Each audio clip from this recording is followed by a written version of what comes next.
Hello, my friends. It's Tuesday, April 15th, 2025, and I'm your host, Radical Russ Belville, your Red State refugee, and welcome to the Radical Russ Show, coming to you from Rolla J Studios in my undisclosed mountain hideaway in the beautiful state of Jefferson region of Southern Oregon. Lots to cover on today's show, and it is tax day, April 15th. If you haven't filed, you've still got a few hours to do so. I got mine taken care of last night, and to my surprise, I was able to file it for free.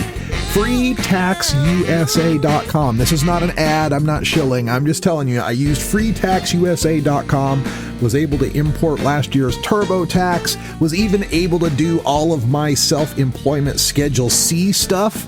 So it worked great. Didn't have to pay my regular Intuit surcharge for paying my taxes. And turns out I get to pay the same amount of taxes as major billionaires and corporations, as in zero. I didn't have to pay any taxes this year because, partially I totaled my car, and that was a major loss for my business. So what do you know? Tax day turned out pretty okay for me. I hope it turns out okay for you. And if there was any year where I am glad I am not sending any of my money to the federal government, this is definitely the year, because the stuff we've got to tell you in the news. Donald Trump met with a dictator buddy, President Bukele from El Salvador, and was caught on a hot mic discussing his plans for people like me and you who protest against the government.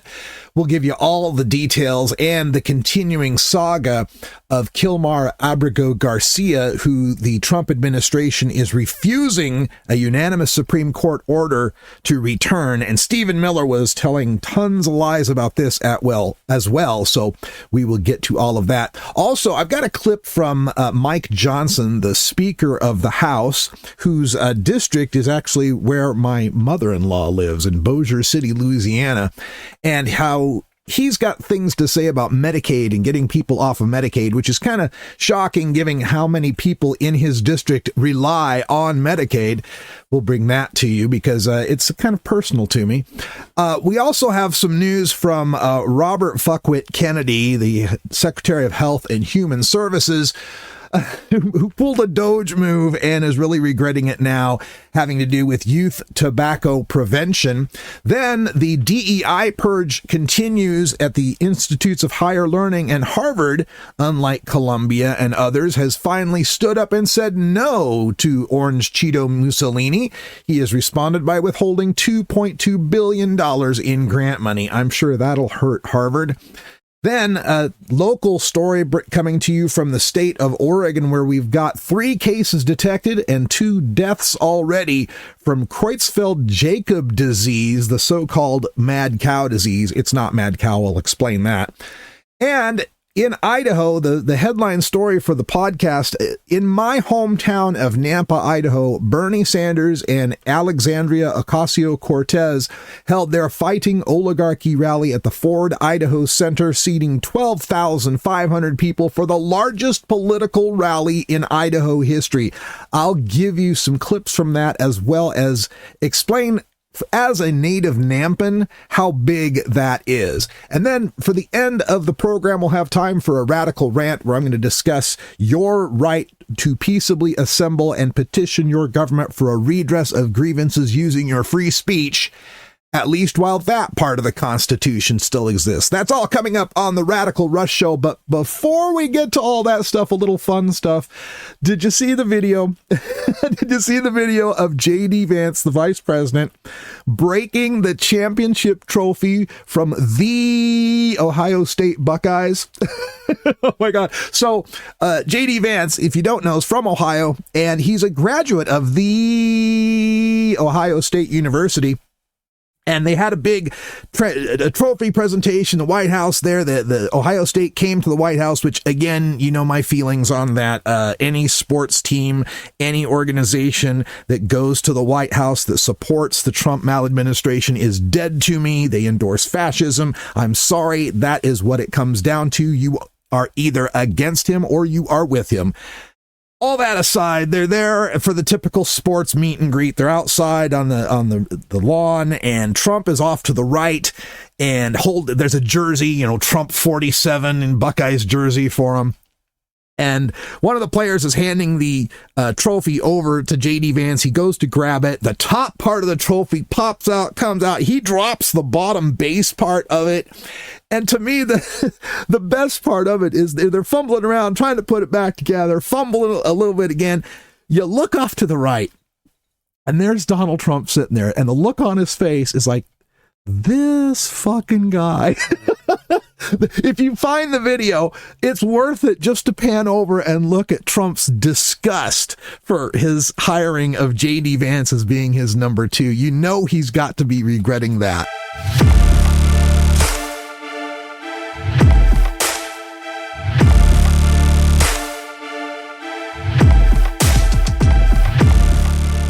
The terrifying story from yesterday was the appearance of the El Salvadoran President Bukele in the Oval Office with Donald Trump and other members of his staff, including the ghoul Stephen Miller, who was there spouting off lie after lie, trying to justify the detention of Kilmar Abrego Garcia in the El Salvadoran concentration camp that Bukele presides over.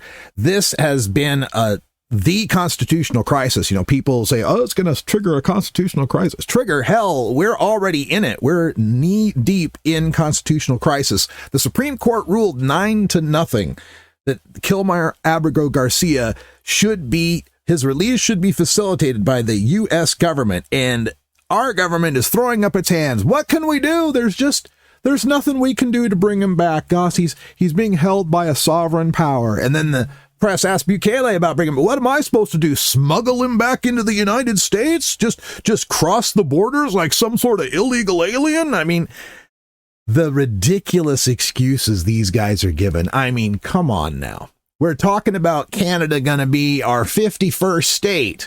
We've been talking about Greenland is going to be a part of the United States, whether they like it or not. We've been talking about reasserting our control over the Panama Canal. We've been talking about going in, rebuilding Gaza into some sort of Jared Kushner high-rise paradise. We've been talking about a trade war that we're going to engage in with China and the EU. We're going to force them to bend to our will. But El Salvador, oh no.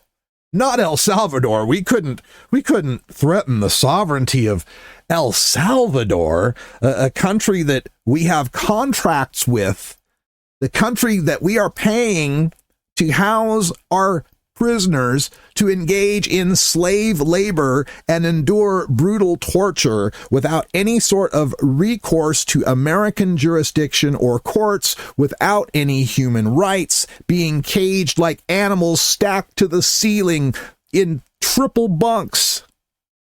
This is what's going on in our name. This is what your tax dollars are paying for today if you're filing your taxes. To think that we can't get this man back. No, they don't want to get this man back. And furthermore, they want to prove the point. Trump wants to prove the point that was made so many years ago that, oh, you have your Supreme Court. Now let's see if you can try to enforce it.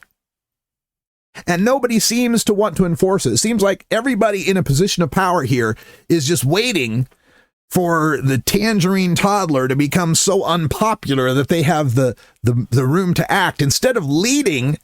Instead of making some consequences happen here, instead of calling people in for contempt of court, taking administration lawyers who continue to miss the daily deadline for their filings on the whereabouts and the well-being of Abrego Garcia, that continue to thumb their nose at the court and legal orders. It's time to take some of them lawyers and start throwing them in jail. And then telling the government, send me your next lawyer. He says a lie too. He's going to prevaricate. Throw him in jail. It's time for some jail. And then what? Is the fear now that if we send the bailiffs to go try to arrest these guys, that the DOJ sends some marshals to fight back? Well, then it's time to push it to that point. It's time to get to that line sooner rather than later. Before this is the frogs in the slowly warming pot, and before we know it, there's armed soldiers on every corner checking our papers from place to place as we go about our daily business, because that's the direction this is heading. This is an administration that is completely lawless, and who can blame them? Supreme Court said, hey, any of your official business you have to do, you've got immunity for that, buddy. Go right on ahead. We saw Trump thanking John Roberts for that. Thank you. Won't ever forget that. Supreme Court's not going to be a check on him. Oh, the Congress? Well, the Congress has shown that they're going to roll over and play dead. The Republicans are completely in the thrall of MAGA, fearing not only that Elon Musk might fund a farther right primary challenger to them, but that Donald Trump may send out a tweet with their address and location and where they're going to be at what time, so some MAGA nut job can try to burn their house down like they did to Josh Shapiro, the governor of Pennsylvania, just the other day. Haven't heard anything about that from Trump yet, have you? You know, Mr. We're combating anti-Semitism. But the Jewish governor on the first night of Passover gets his house firebombed by a guy who planned to bash in his head with a hammer. Haven't heard much about that as being an anti-Semitic attack from the Trump administration, have we? No. So there he is, Trump, thumbing his nose at the courts, daring anyone to stop him, and nobody is. And caught on a hot mic. And I'm not going to play the audio for you because it's kind of garbled. You can't really make it out very well, but caught on a hot mic. There's Trump greeting Bukele, saying, hey, you know, you got to do more of these. You got to build 5 more of these for our homegrowns. There's not enough room. We got to put our homegrowns there. 5 more. He wants 5 more brutal concentration camps, torture dungeons, work gulags. 5 more. And interviewed about it later, Trump goes on to say, yeah, if homegrowns, you know, the people here in America, the really bad ones who rape 83-year-olds and beat them with hammers, you know, unless it's, you know, Paul Pelosi. He's going to put Americans there. Homegrown, birthright, white and delightsome American citizens, folks.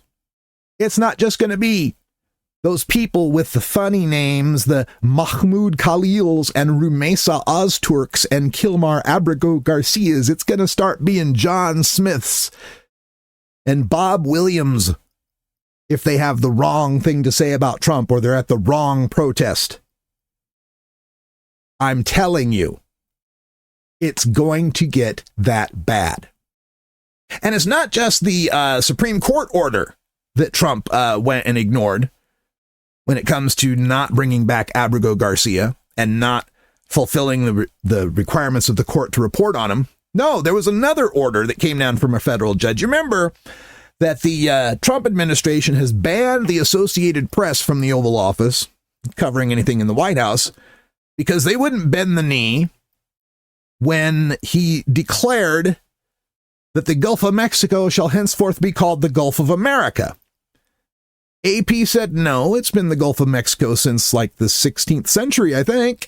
We're going to keep calling it the Gulf of Mexico. That's what everybody calls it. He banned them from the White House. Well, a federal judge said, no, you can't do that. And that's First Amendment, right? Freedom of the press, freedom of expression. You can't, just because a certain outlet has a view you disagree with, ban them from covering you. And it is the Associated Press, after all. So a federal judge said, no, you can't ban them. You have to let the Associated Press in. Well, for this Bukele meeting, an Associated Press reporter went to the White House and they banned him. Wouldn't let him in. Because again, Trump's ethos is fuck you, make me, or fuck you, stop me. One way or the other. He does not yield. He's a bull in a china shop, and why shouldn't he be? He's gotten away with it all his life. Every situation has taught him that the way he is behaving is going to work for him, because it always has. He's always gotten bailed out with daddy's money, bailed out by the Republicans in Congress, bailed out by Rob Burnett, completely rehabbing his image with The Apprentice. Why shouldn't he believe it? So they're going out and directly disobeying the courts. And the fascism is here. Timothy Snyder, whose seminal work on fascism is often cited, for how, its rules, like do not obey in advance, which so many people already have, so many law firms, so many educational institutions, so many businesses, corporations, and billionaires have already obeyed in advance because they don't read Timothy Snyder like I do. But Timothy Snyder had a post out that I just want to read to you about this situation, about the Trump administration ignoring court orders. And I apologize for the noises in the background, folks, but ignoring court orders and ignoring the rule of law. This is from Timothy Snyder. He writes, on the White House's theory, if they abduct you, get you on a helicopter, get to international waters, shoot you in the head, and drop your corpse into the ocean, that is legal because it is the conduct of foreign affairs. The entire practice of the Holocaust of the Jews involved zones of statelessness. It is easier to move people away from the law than it is to remove the law from people. Almost all of the killing that took place in artificially created stateless zones. If we accept the idea that moving a person from one place to another undoes rights and disempowers the judiciary, we are endorsing the basic Nazism practice that enabled the killing of millions. And Timothy Snyder doesn't write stuff like that lightly. This guy takes his stuff very seriously. And I can't help but feel that so many people, like I'm standing on a beach, beautiful beach, Southern California, let's say, and you're standing on a beach and all the people are about frolicking and going about the fun that you have on the beach, having picnics, throwing frisbees, throwing footballs, suntanning, whatever, surfing, all the good stuff you do, swimming, building sandcastles. And you're all standing there, and I'm standing there, and I look out, and suddenly the water recedes. Suddenly the ocean just backs way up. And I know what that means. When you see the water suddenly recede like that at the ocean, that means a tsunami is coming. That's the loading phase of the tsunami, gathering its energy, pulling the water back, and it's coming back at you. And I feel like I'm sitting here yelling, tsunami and incoming tsunami. There's a tsunami coming. And looking out, people are still building sandcastles and frolicking about and suntanning and, just playing. Like the people around us don't recognize what's going on. And part of the problem, too, I imagine, is there's been a lot of people on the left for years who've been yelling about fascism, going back to George W. Bush, going back to Ronald Reagan yelling fascism. When, no, it was conservatism. But, I mean, guys like Reagan and Bush and such, they broke the law. Sure, they ignored the law and court rulings, but, they got caught and they felt bad about it and they tried to cover it up, right? That's been Trump's genius, is to realize that the cover-up's worse than the crime, so don't bother covering up. Anyway, I feel like I'm just shouting into the void and hoping other people recognize that, we're going to look back at April, these early months, as being, halcyon days. I really think by summertime, we're going to see soldiers on the streets. We're going to see real democracy in decline, the kind of stuff we've seen in movies before. Show me your papers stuff, regular riots. I so hope I'm wrong on that. But seeing how our institutions are failing to meet the moment has got me a little concerned.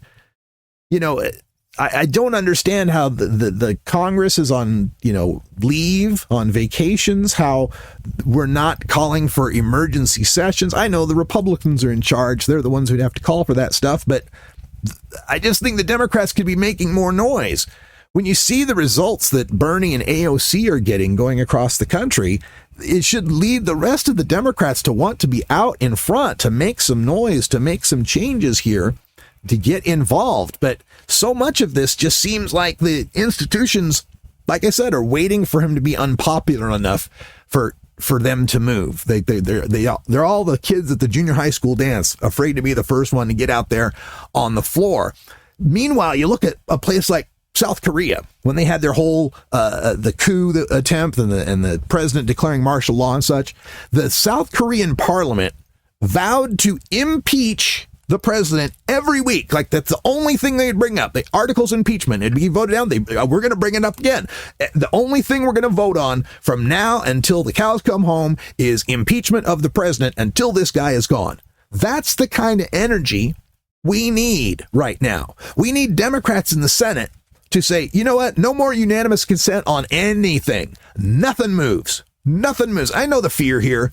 They got to be, oh, that'd be the nuclear option. If we went and did that, then when we got into power, they'd do the same thing with no unanimous consent. Yeah, but they'd be doing it against people that were popularly elected trying to do good things for the country, right? Have some spine and believe in your shit. You know, have the guts to believe that what you do would be popularly supported. The Democrats need to shut the Senate down. Not a single vote for any nominee, any judge, any bill. I don't care if they want to rename a post office for Elton John. No more votes in the Senate for anything. And the same thing goes for the House. Shut it all down. Every procedural trick you can do. Deny quorum in meetings. Shut every staff meeting down. Shut down every committee, every subcommittee. Nothing should be moving forward at this point. There is only one political issue right now, and that is the descent of our government into this Project 2025 nightmare of authoritarianism. And boy, I'm really sorry about the loud cars in the neighborhood today. I don't know what is going on today on tax day. Apparently it's rev up your car day. Anyway, and speaking of inaction in our Congress, you know, when we see the disappearances of Mahmoud Khalil, Rumesa Ozturk, Kilmar Abrego Garcia, and most recently, this one happened in Vermont, I believe, Mohsen Madawi. Mohsen Madawi is this gentleman who's been a green card holder in the United States for 10 years. 10-year green card holder, doing everything right, following the laws. Right? They always say, oh, we don't want to stop the illegal immigration. You got to follow the rules. You got to do it the right way. So here he is, got his green card, doing it the right way for 10 years. Had an appointment to go take his naturalization test. The test you take that most native-born Americans can't pass, by the way. The naturalization test to raise his right, pass the test, raise your right arm, you're a citizen. He goes into his appointment to finally complete the last legal step that everybody says you got to do it the right way. He goes to his appointment for his naturalization test. ICE is waiting there for him, wearing masks. Funny, these guys don't want to identify themselves, huh? Wearing masks, haul him off. And there he goes. So I'd like to remind folks that when all of this is happening, when all of these students, green card holders, visa holders, naturalized even, when these people are being rounded up and disappeared, part of the reason they can do that is because of a law that was passed called the Laken-Riley Act. Laken-Riley being a woman that the GOP is using as a mascot for their torture and snuff porn about illegal immigrants. You know, the illegal immigrants going to come in and rape and kill the white women. This was one, and it's unfortunate it happened to her. It's terrible, terrible crime that occurred to Laken-Riley, and agreed that anybody that commits such a crime should be deported from the United States or imprisoned. Absolutely. But they used her to gin up the xenophobia, to gin up the fear, to pass this Laken-Riley Act that grants to Immigration and Customs Enforcement officials the ability to detain anyone they think looks like an immigrant, you know, not like Hugh Jackman or John Oliver, right? Someone more like a Mohsen Madawi or a Mahmoud Khalil.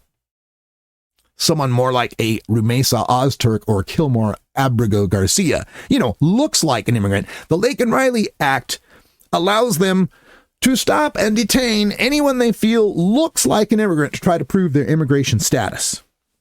The Show Me Your Papers law. And this was passed with the help of 48 Democratic representatives in the House, including Janelle Bynum, one of the Democratic representatives of my state of Oregon, and 12 Democratic senators voted for the Lake and Riley Act. So not only are the senators and representatives not standing in the way of the Trump maladministration's slide into authoritarianism and mass deportations now, some of them even enabled it.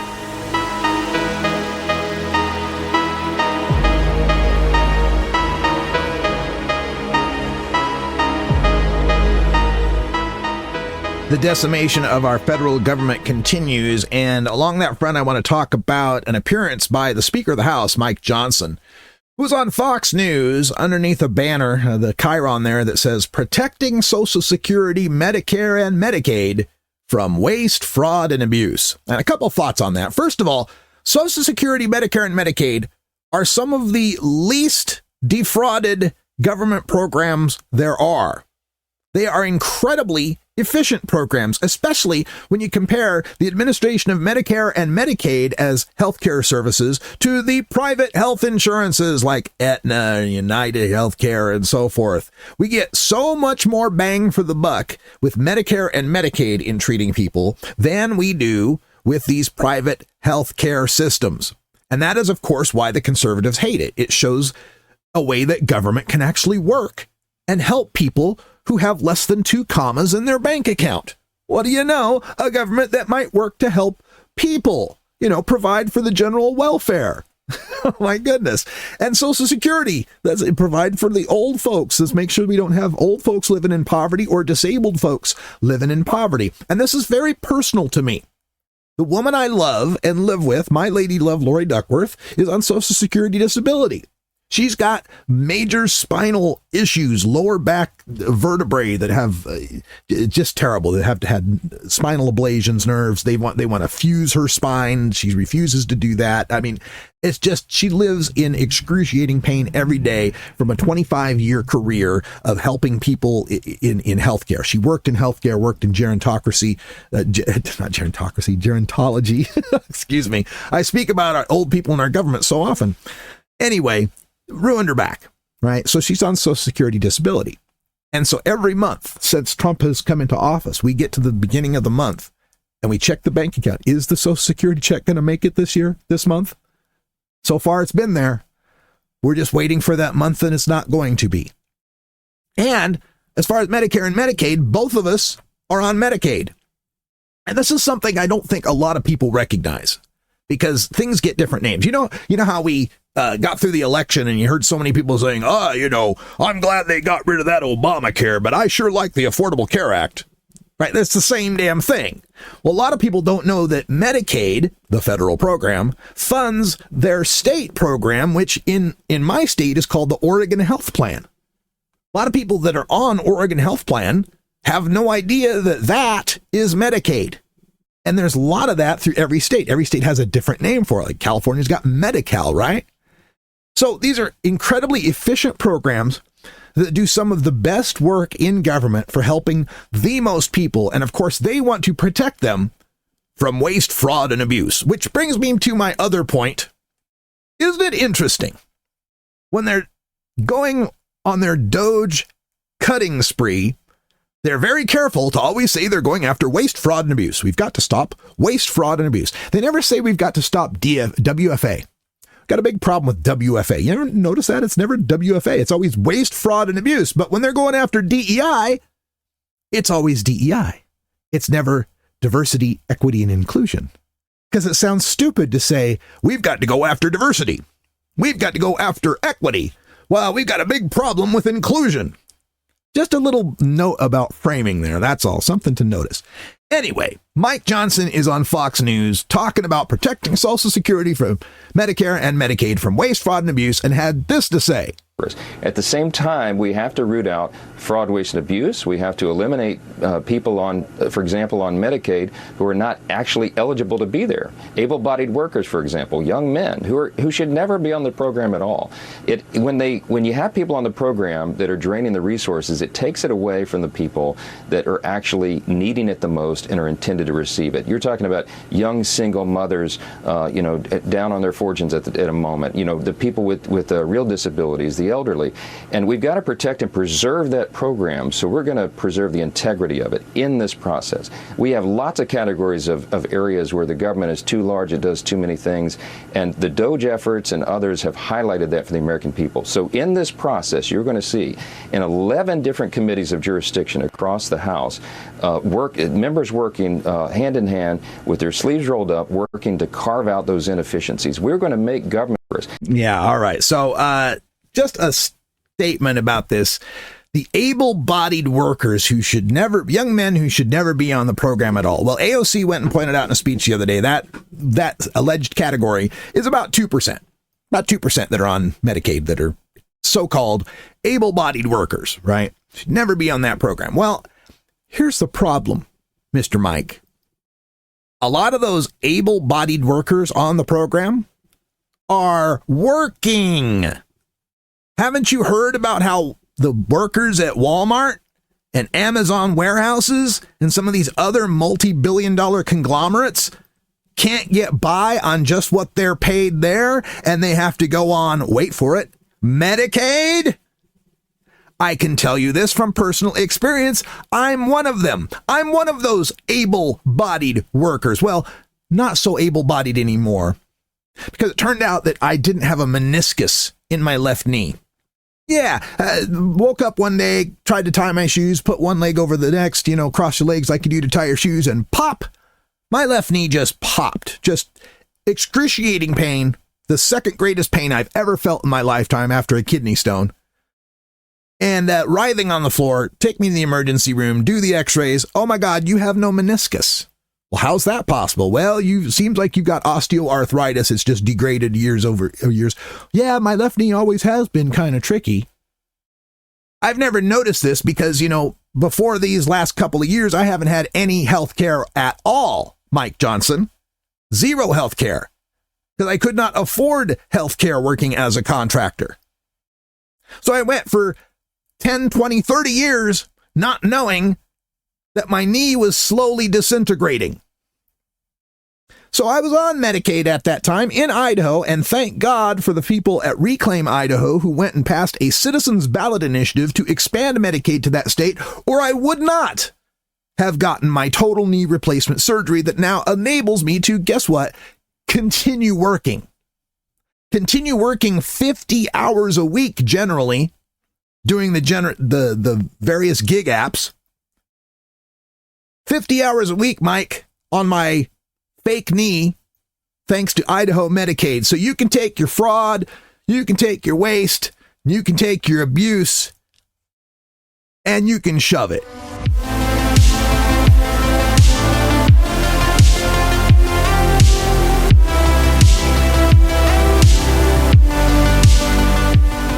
The decimation of our federal government continues, and I have a story coming out of Politico that definitely gave me a chuckle this morning. It has to do with our head of Health and Human Services, Robert Fuckwit Kennedy, whose agency, HHS, went and gutted the Youth Tobacco Enforcement Office. Now, this is the office that handles the enforcement against the retailers out there, stores, bodegas, convenience stores, etc., that have complaints filed against them for selling tobacco and tobacco products to underage purchasers, which is 21 here in the state of Oregon. I don't know what it is. Do we have a national 21 smoking age? I'm not exactly sure yet. But I do know that 21 is the age over here. And so the retailers that are found to be selling the vapes or the cigarettes or the chewing tobacco to the kids, they get reported to this office that handles, taking care of finding them and then, shutting them down if they continue to repeatedly violate this. And I got to say, I have my history in marijuana law reform, and that also afforded me the opportunity to do a lot of research on drugs and alcohol and tobacco, which is redundant because they're all drugs. But it's been interesting because over the past, this quarter century, in the 21st century, youth use rates of drugs and alcohol and tobacco have plummeted. Now, marijuana has stayed relatively stable. It didn't, spike up like people thought it might after legalization. But the real success stories have been in smoking and drinking. Like when I was a high school senior, this goes all the way back to 1985, amongst my cohort, some 90% of us had tried alcohol, and some 70% of us had tried cigarettes at some point in our life. And now those numbers are down below 50% for alcohol and below marijuana smoking for cigarettes. There's actually fewer teenage cigarette smokers than pot smokers now. And not because the pot smokers went up, it's because the cigarette smokers have plummeted to record low levels. A lot of this has had to do with raising the tobacco smoking age and doing much more stringent carding and restriction of tobacco products. You put the smokes behind the counter in a locked thing, get rid of the cigarette vending machines and so forth. So that sets the scene for you here. Robert F. Kennedy and the Doge boys went into this office, the national, what is it called? Let me find the Center for Tobacco Products, the Division of Business Operations, right? Went in and fired everybody, the dozens of staffers who go after the stores that sell smokes to minors. Well, now they realize, oh, we messed up and we need to hire you back. So now they're begging all these laid off guys to come back, desperately trying to get them back, because what they did is they fired all the guys that do all the fining. They fired everybody that handles the fines. According to the Political piece, quote, "It remains unclear why HHS gutted the office focused on civil penalties, which is known within the FDA's tobacco enforcement apparatus as the Division of Business Operations. The Center for Tobacco Products is funded entirely by user fees paid by the tobacco industry, meaning that the terminations, the firings of all these staffers, won't create any taxpayer savings. Instead, officials said, it may end up costing money because the fines that the FDA collects from retailers are funneled directly to the federal treasury." So the tobacco industry pays for all these people to monitor them and their stores for underage sales. The taxpayers don't pay for that. The tobacco industry covers that cost. And we went and fired all those people. And then we're going to lose the money that their fines would bring in, because there's a 3-step process that happens here when they do this. Number one, they got a group of people who handle all the citations that come in, right? Those guys didn't get fired. That's step one. We got it. All these stores are getting, cited. We got to get all the citations collected. Those people are still working. When they identify the ones that were actually needing to be fined, they get passed off to the second group. Those are the guys that got fired. So there's no one to fine the guys that get cited. You can rack up 1 million citations. No one's going to fine you. The third step is, after you've been fined enough, you've repeatedly violated the tobacco laws for selling to minors. Step 3 is we shut down your operations. We shut down your store. Those people are still working too. They didn't get fired, but they got no work to do because there's nobody fining anyone to build up all the cases for someone to get shut down. This is that same haphazard type of thinking from the Doge boys, like when they went and searched for the word gay and started getting rid of the Enola Gay and anybody named gay in the archives, right? This is just having no idea how government works and just thinking everything out there is fraud, waste, and abuse, and just haphazard. Oh, well, there's got to be at least 10,000 people here we can fire. Let's fire them.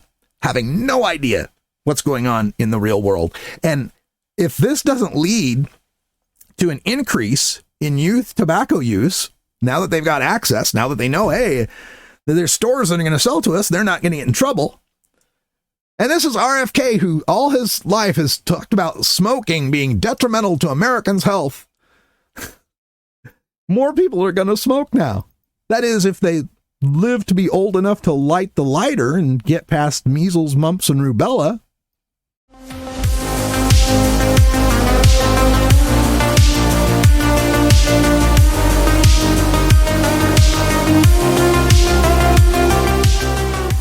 The Trump maladministration continues its fascist leanings in trying to purge the universities of anyone it deems unworthy.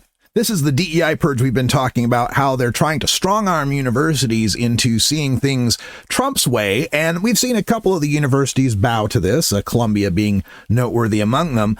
But comes news yesterday that Harvard University has defied the Trump administration.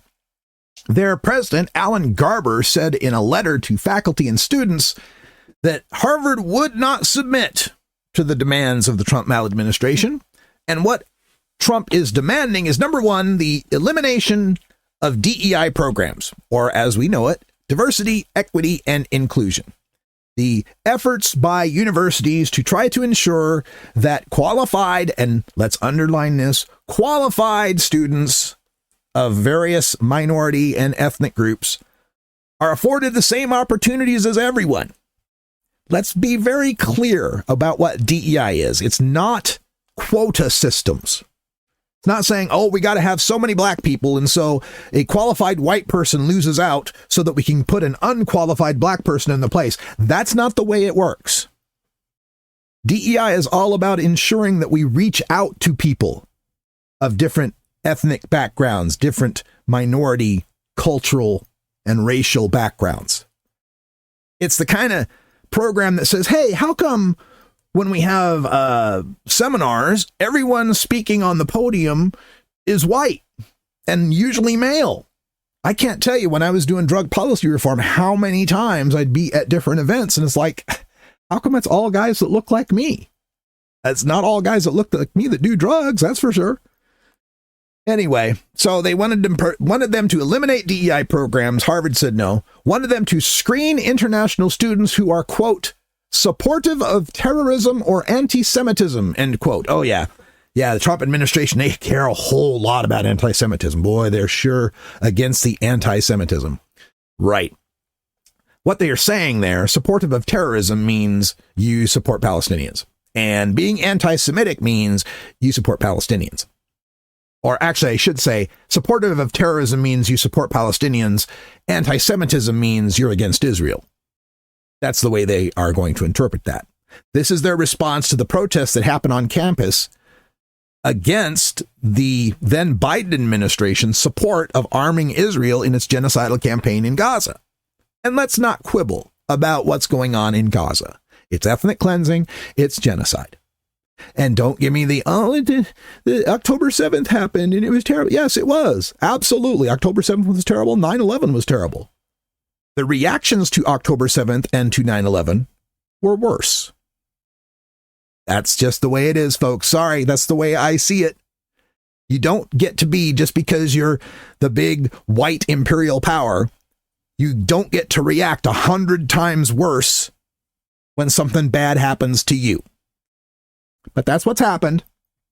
Since October 7th happened, that gave Bibi Netanyahu the green light to do what he and Trump and Jared Kushner have always wanted to do: clear out Gaza and turn it into this Mecca, this Mediterranean strip of high-rise condos and beachfront properties.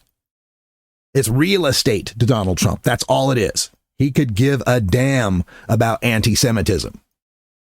And the other thing that they were demanding of Harvard is to ensure viewpoint diversity in its hiring. Now, the viewpoint diversity thing is this claim by the right wing that academia is so left wing. It's so left wing. There's so many of them that vote Democrat and have all of these left wing liberal views. Yeah, weird. What is it about becoming educated and learning higher educational topics and complex international studies? What is that makes people left wing? That's so weird.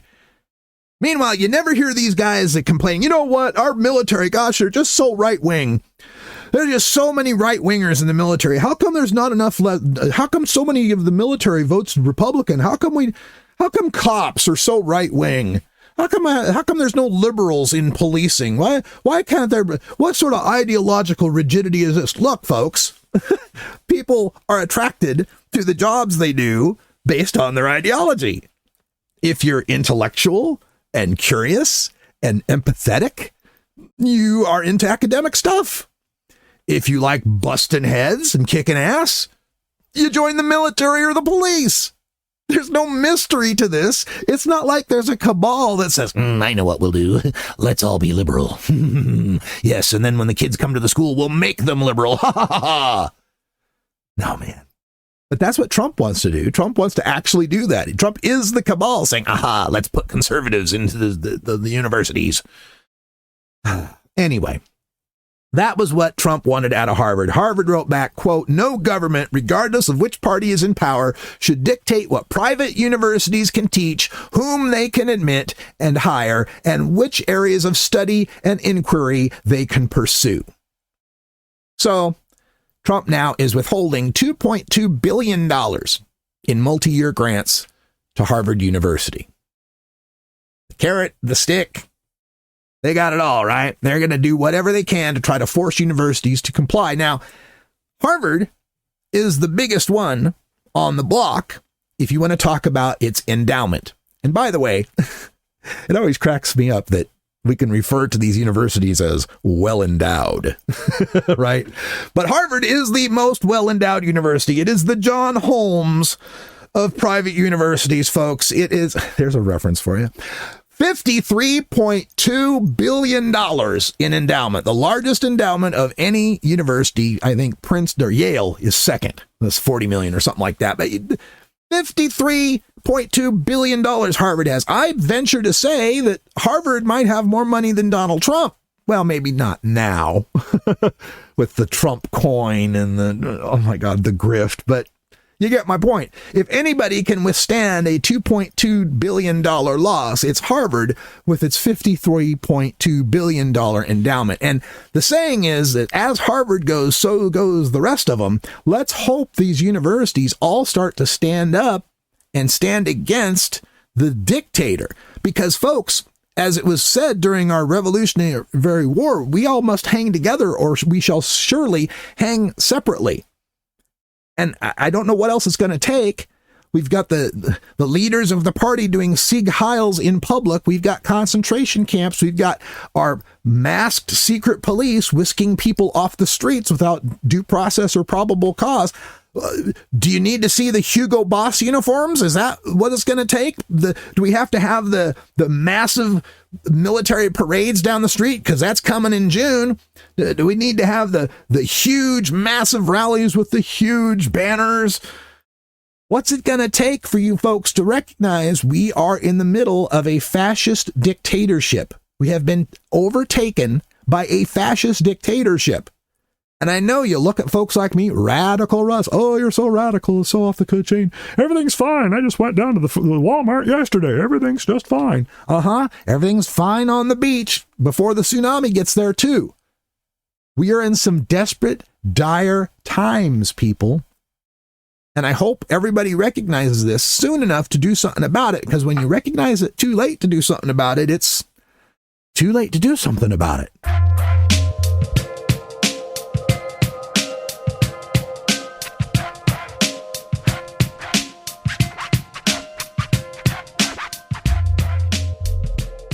Time for some regional news out of my home state of Oregon, where public health officials have announced that 2 people have died in Hood River County and a third has been diagnosed with the brain disease, the rare brain disease known as Creutzfeldt-Jakob disease.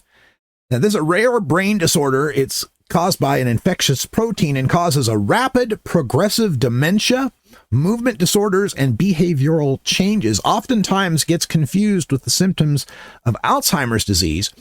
And just want to take care of a couple of facts about this. First of all, a lot of times when you hear stories about Creutzfeldt-Jakob disease, it'll be called mad cow. Well, they got the mad cow disease. It's not exactly the same. The disease that causes mad cow in cows is a slightly different one than the one in humans. And people have been known to get a version of Creutzfeldt-Jakob from eating beef that has been infected with its mad cow disease. That doesn't seem to be the case here. The public health officials here are saying that most of these cases are genetic, can be passed on from a gene mutation from parent to parent or parent to child. And it says the presumptive cases here that they've taken a look at do not seem to be involved with any sort of infected cattle in the area. At Hood River, Oregon, by the way, as far as where that location is, it's up on the Columbia River, the amazingly beautiful Columbia River Gorge, just west of Portland, Oregon, probably about 60 miles down I-84. I've made the drive so many times I can see it. Yeah. So you're just getting out of the canyon as you hit Hood River. Well, a little farther as you get to the Dalles, a little 20 miles down. But we're a very rural area, and it doesn't appear to be a mass event here. Like I said, just 3 cases are detected. But we will keep our eyes on this to see if it develops any further. I just wanted to make sure people knew what was happening.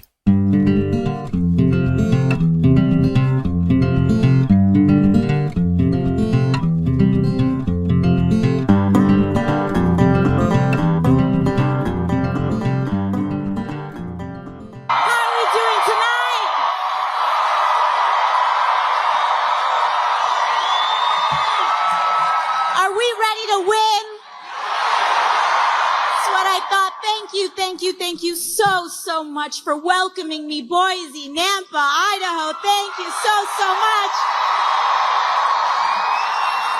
And I want to take the opportunity, and I want to love you right back. I want to thank each and every one of you for making the effort to be here today, for taking the time to join together. You know, it's funny. I was hearing that earlier today on the television. There was someone saying, why is AOC, where AOC Bernie going to Idaho? And I'll give you one simple answer. It's because you matter.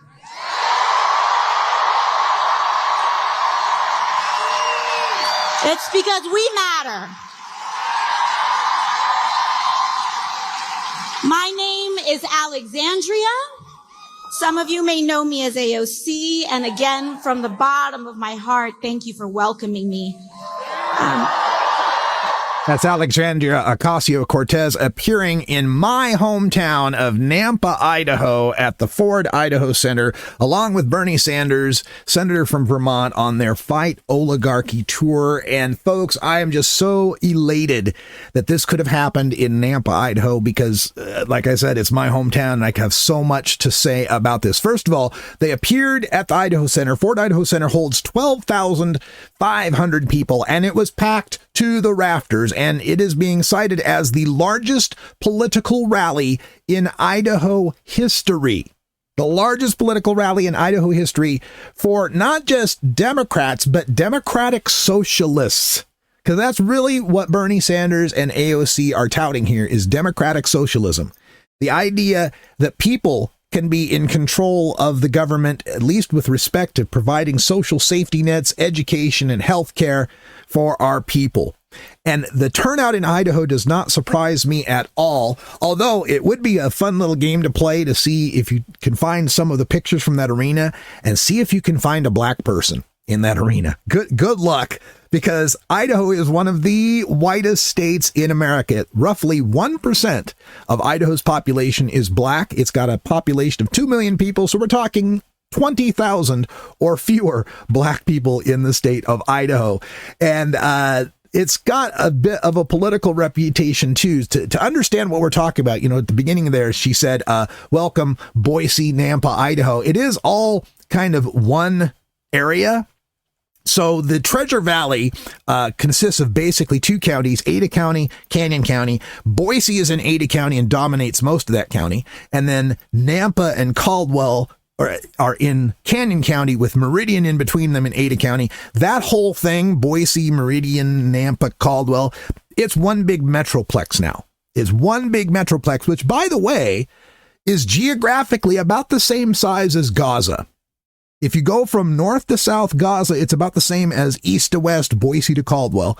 And if you go from the river to the sea in Gaza, that same distance is about the distance from Eagle, Idaho to Kuna, Idaho, the same distance of the valley. So the Boise Valley there is about the same size as Gaza, although it's about 1/5 the number of people. It's about 750,000 person metro area. So while it is heartening to see 12,500 people show up, that might be all of Idaho's Democrats in that area. That might be all of them. It's not a place that votes very democratically. In fact, in the last election, Canyon County, where they were holding the rally, went 72-25 for Trump. Just about 3-1 for Trump. It is as MAGA gets. Canyon County is the conservative county in Idaho, which is kind of like saying the sauna in hell. It's a little redundant, but it's a truth, because let me give you some facts about Nampa and some of the people that represent Nampa. And you can find these up at my Boycott Idaho page at radicalrust.com/Idaho. First of all, the mayor of Nampa, Idaho, she is named Debbie Kling. And last year, a gentleman put together Canyon County's first ever Pride event at Lakeview Park. First ever Pride event. Even got wrote up in the Washington Post because, again, we're talking Nampa, Idaho, holding a Pride event. So the mayor proclaimed when that Pride event took place that it went against what we stand for. That's right. The mayor says Pride event is against what she and the city council believe, end quote. But that they had to allow the Pride event to go on because, you know, the First Amendment, a lawyer said that even gay people have rights. Golly. Yeah, the mayor of Nampa went out of her way to tell the Washington Post, or the Washington Post reported it, went out of her way to say that gay pride is against what she and the city council believe. Imagine being a gay kid growing up in Nampa, Idaho, and hearing that your city government is officially against you. Yeah, so that's Nampa, Idaho. Let's take it to that city council. City Councilman Sebastian Griffin. So when that Pride event happened, City Councilman Sebastian Griffin went there to Lakeview Park and saw a bare-breasted dancer.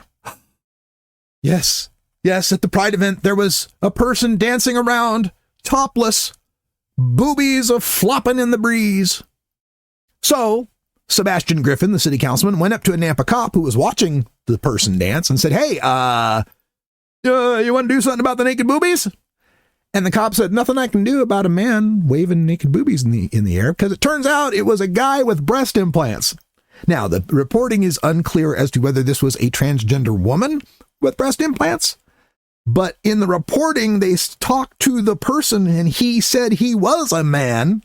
So I don't know. I don't know what the report is. But anyway, because of this, Griffin was so offended that he went to the legislature and immediately crafted a bill that has been signed into law now that criminalizes the exposure of bare boobies that look like women's boobies, whether they're real or artificial, or you're a man or a woman flaunting them. So yeah, Donald Trump, if he goes shirtless in Idaho, he might get cited because he got some big old man titties, doesn't he? And not only did this law ban the bearing of breasts in public, it made it a misdemeanor, right? A misdemeanor to show your boobies in public, and a third strike felony. If you do it 3 times in 5 years, showing your bare boobies in public, felony. That's Nampa, Idaho. Oh, and by the way, the law that got passed, the bare boobies law, also bans truck nuts. Yeah, because it bans the display of anything, any toy, anything, presumably dildos, right? But banning the public display of anything that looks like genitalia. So yeah, all those bros with the truck nuts on their Ford F-150s are now subject to a misdemeanor citation. Talk about your unintended consequences. So that's Nampa. That's Nampa, Idaho. But wait, it gets better. We got a representative that comes out of Nampa, Idaho. This guy's name is Bruce Skog, S-K-A-U-G. Representative Bruce Skog from Nampa put forth a bill that bans the use of Medicaid dollars for any sort of transgender health care for anyone. This is not Idaho's already existing ban on transgender health care for minors, which is a felony. You do any sort of puberty blockers or surgeries for kids, it's a felony in Idaho. This is for adults. Bruce Skog decided that transgender adults should not be able to use Medicare dollars. But guess what? It doesn't ban the Medicare dollars for those same surgeries or health care for cisgender people. Yeah, so here's a case, right? Case of a transgender man. There's a transgender man who's being treated by an Idaho OBGYN. This transgender man was suffering dysmenorrhea, which is the extreme, heavy, painful bleeding during menstruation, right? So this transgender man wanted a hysterectomy. Take out my uterus, don't need it. Besides, I'm a man now. Or I've always been a man, however you want to take that. Not trying to be offensive. So, this transgender man goes in to get the hysterectomy. Because of this law, the doctor could not bill it under Medicaid, could not use Medicaid to do this hysterectomy for this person with dysmenorrhea. But 3 cisgender women had the same exact diagnosis of dysmenorrhea, and there's nothing stopping Medicaid from treating them. So, you can use Medicaid to get your hysterectomy, but only if you say you're a girl. If you say you're a man, you cannot use that money. That's Representative Bruce Skag, whatever, from Nampa, Idaho. And concluding, I should say, my look at representatives from Nampa, the Senator Ben Adams is going to finish this one up because, it's a doozy.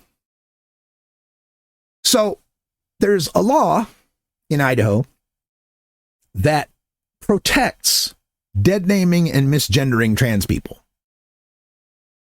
So, yeah, you can go out and purposefully, and to do so with malice, dead name and misgender trans people, and nobody can do anything about it. You cannot be punished in any sort of way.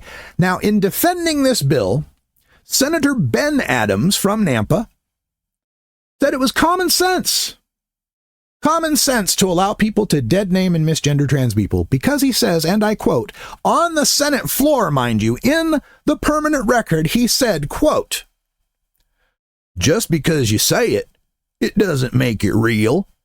I have a 3-year-old and a 9-year-old, and if I wear a gorilla suit, my child might actually believe I'm a gorilla.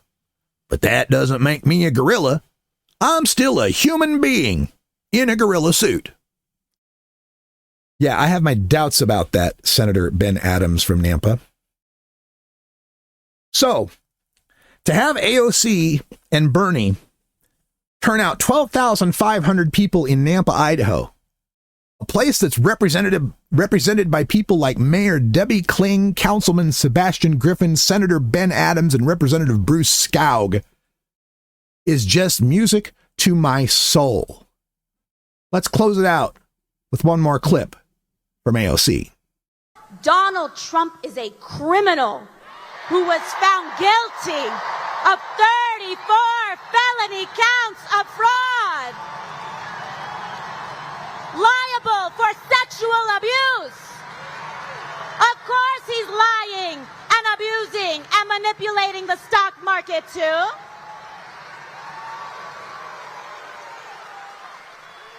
When he talks about rapists and criminals, he should look in the mirror.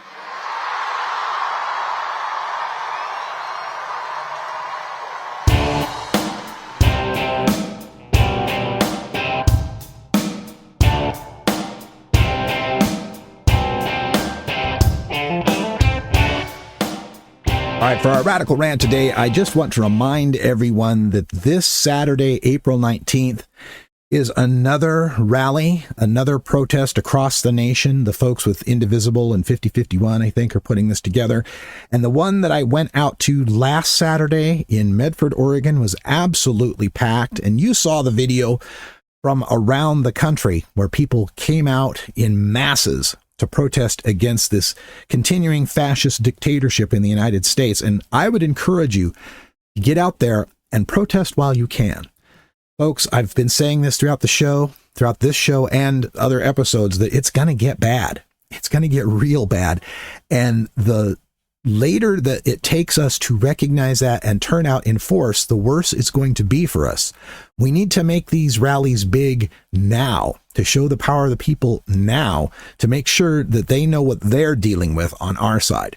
And people, sometimes will poo-poo this kind of stuff. Oh, these rallies, what good are they if they're not doing voter outreach and action? And folks, these rallies, like what AOC and Bernie are doing, and these protests that we're putting out, people on the streets, are the most important thing. All the guardrails have failed us. The Supreme Court, the Congress, all the norms and traditions and honor and oaths have failed us. And I know a lot of people are looking now at, the Trump administration is just blatantly violating court orders. What's going to happen when we start to protest and these protests continue getting larger and he gets offended by them and decides they need to be put down? He decides he needs to have his Tiananmen Square moment when he needs to send the tanks in the streets and activate the National Guard and the military to put us down. People wondering, will the military live up to their oaths? Will the military fire on our own people? Will that be the moment? Will the military save us? Well, I'm not going to put my faith in that. Have you been to a military base lately? Have you seen how every military base has Fox News on? And you go around to the PXs and the Officers Club, NCO clubs, Fox News everywhere you look, man. And the military is already conservative as a mindset as it is. It already is an example of authoritarianism. I mean, a good example, you have to have authoritarianism in the military. You have to have a command structure. You have to have a uniform code of military justice for the whole damn thing to work. But it is an authoritarian bent. And people out there, well, are they going to resist unlawful orders? I see this post come around a lot where they're posting the soldiers hotline, the military hotline, if you're being asked to commit an illegal order. Folks, they're not going to be given illegal orders because they're going to make sure the laws are passed to make what they do legal. They're going to have their enabling acts that allow them to do action against civilians on American territory. We're already seeing the actions of the Trump administration to take land on the border that had been under the purview of Homeland Security and transferring it to the Department of Defense so that it's a military, quote, installation, so that soldiers can guard that, quote, military installation, so that anyone who trespasses,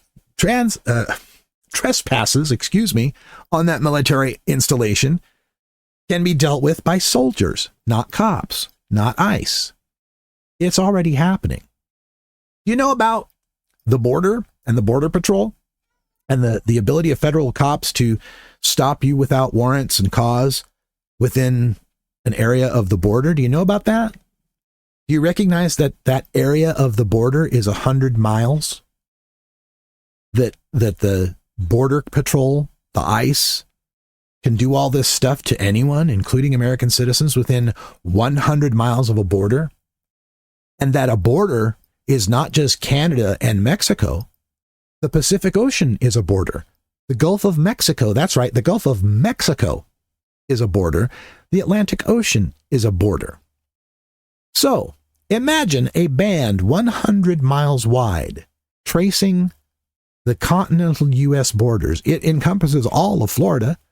It encompasses most of the West Coast and East Coast. In fact, 9 of the 10 largest cities in America are well within that 100-mile border of the federal border with which federal cops can act with near impunity. Maybe I'm more attuned to this because of my years fighting in the drug war. I've been doing drug policy since 2005, and we used to always kind of talk about how law enforcement in the drug war is sort of the staging ground for fascism writ large. The same sort of techniques that were used in the drug war are going to be used against everyone, against protesters. Already, you can't protest Palestine. You can't protest Gaza. If you're a student and you've protested Gaza, they're going to revoke your visa They're going to ship you away. First Amendment gone. Fourth Amendment gone. Fifth Amendment gone. Sixth, seventh, eighth, forget it. All gone because of your point of view. So get out this Saturday and protest while you can. We need to start turning out and making them recognize that we are going to fight for our democracy, that we love our democracy. We love the rule of law. We'd love to start seeing some consequences for people who violate the rule of law. And it goes down smooth. Hey!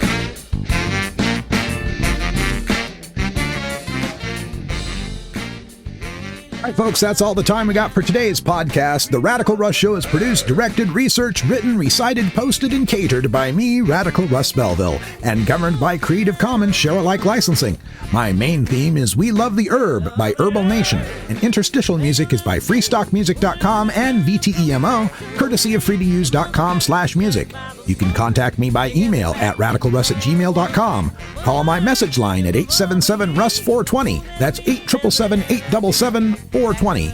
Or reach me on social media on Blue Sky as radicalruss.com and nowhere else. And time for the post-credits scene, and I want to give you an update on something I mentioned on a previous show, how the Trump administration is going to repay the restitution that was paid by the pardoned January 6th insurrectionist terrorist who destroyed our Capitol. Yeah, because they wiped away their convictions, they're going to send them back the money that the courts ordered them to pay in restitution for breaking windows and chairs and doors and smearing shit on the walls and so forth. I just wanted to update this to note that the damage, the cost of repairing the Capitol, was about $3 million. Now, I don't know if all of that was clawed back through restitution, but we are talking about the potential of granting January 6th rioters, insurrectionists, with $3 million of our money. We're going to reward them for causing all that damage. It's not like the damage got repealed. It's not the damage got pardoned. The damage still happened, but now you and I, taxpayers, are on the hook for that $3 million, or some of it, because they're going to give back the restitution that was paid by those rioters, by those Confederates, by those traitors to our country. They're going to get their money back. Sickening. You can support this podcast financially by donating to Radical Russ on Venmo, Rad Russ on Cash App, or via PayPal on my website at radicalruss.com. Get this podcast on Spotify, Apple Music, my website, or wherever you get your podcasts. Thanks for listening, and until next time, take care of each other.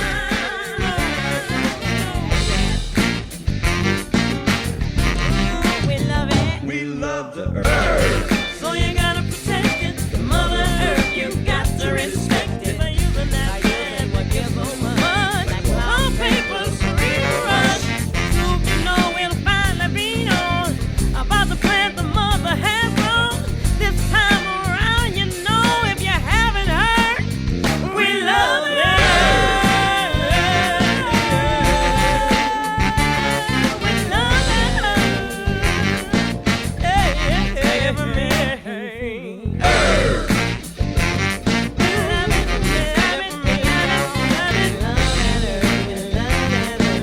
Take it out one more time. You take a seed, you plant it, you grow it, you dry it, you roll it, you smoke it. You take a seed, you plant it, you grow it, you dry it, you roll it.